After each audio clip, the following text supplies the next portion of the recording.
Hello and welcome to a book review by Warhammer 40k bookreviews.com. Today I'm taking a look at Valedor.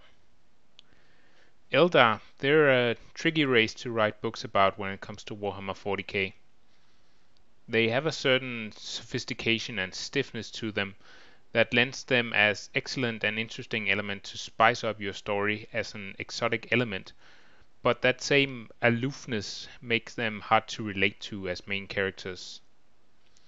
The author of Valedor, Guy Haley, digs deep into the melodramatic writing in order to conjure up the atmosphere of a race of beings that exist on a grander and purer state than the crude humans of the Imperium.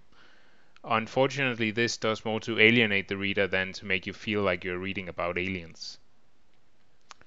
The story of Valedor is a tale of an Eldar craft world, which is a gigantic spaceship that holds a fragment of the splintered Eldar civilization. The name of this particular craft world is Iyanden, which has been racked by several devastating wars, the last of which was an invasion by a Tyranid force that attempted to consume all life force on board the craft world and left the place in a terrible mess. Two prominent members of Iyanden now find themselves unwittingly as centerpieces of the future fate of the craft world, and indeed maybe the entire race itself.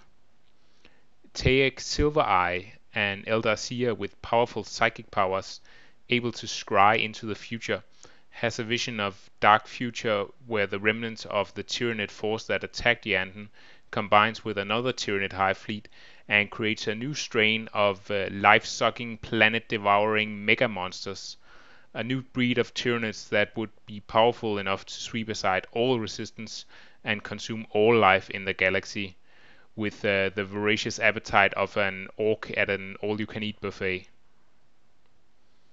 In order to avoid this unfortunate event, Taec rallies the forces of craftworld Iyanden in an attack against the planet Yriel, where the two Tyranid Hive fleets are expected to join together.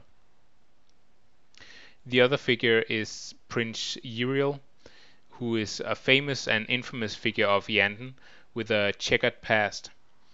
He's called into action as a commander of the craftworld's fleet.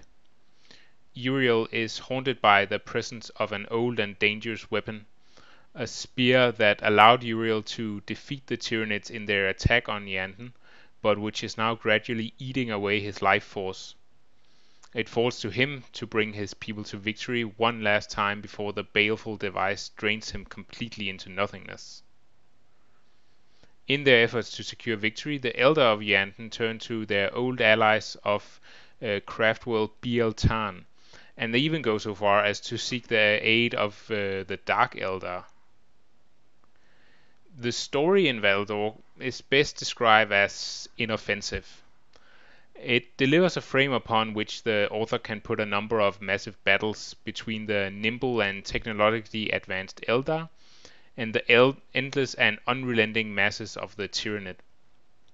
It very much feels like Valedor is first and foremost a book for Warhammer 40k fans that enjoy massive battles and who could do with a little cup of space elves versus space monster.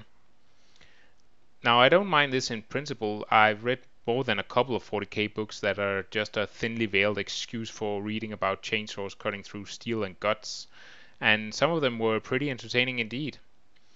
My problem with the writing in Valedor is that it feels so dense to read because of the style used. In order to hit the vibe of an ancient and highly civilized society, the author Guy Haley has filled Valedor with language that sometimes read like something out of Shakespeare. For example, I'm pretty sure that this is the first time I've seen the word thence in a Warhammer 40k novel. Here's a little example that I took from the book. Tottering over damnation's abyss, he laughed at the grimness of his home's predicament, which was swept away by the glory of the moment. Now, those are a lot of very dramatic words all crammed into one sentence, and it's quite representative for the whole book. It might help convey the sense that the Eldar are very different from humans and that they are somehow more grand in nature. But to tell you the truth, it almost made me give up reading the book before I was 50 pages in.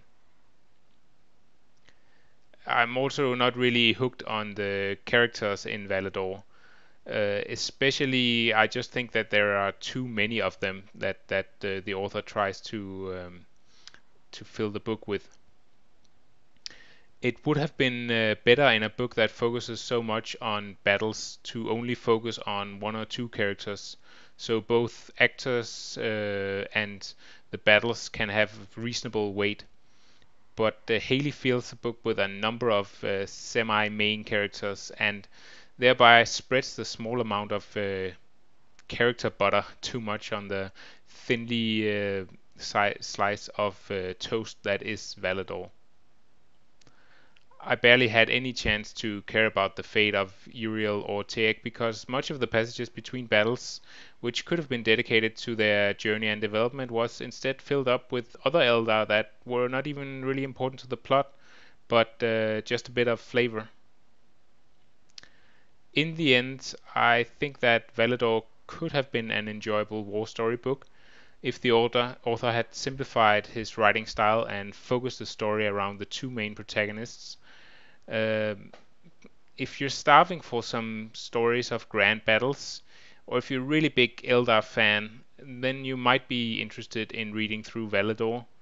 Otherwise, I think you'd best steer clear.